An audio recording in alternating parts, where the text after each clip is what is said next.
Sejumlah lembaga negara menyatakan kasus pembunuhan terhadap Brigadir J terjadi akibat korban yang diduga sempat melakukan pelecehan seksual terhadap Putri Chandrawati yang merupakan istri ex-Kadif Propam Polri Irjen Verdi Sambo.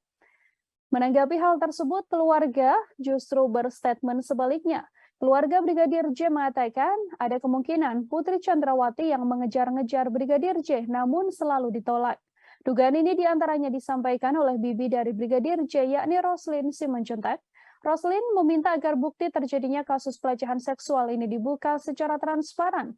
Ia menyatakan tanpa adanya bukti, pengakuan dari Putri Chandrawati terkait pelecehan tak bisa dipercaya. Terlebih, Barreskrim telah mengatakan tak ada rekaman CCTV di rumah Magelang yang bisa menjadi bukti kuat dugaan tindak pelecehan tersebut. Terima kasih sudah nonton. Jangan lupa like, subscribe, dan share ya.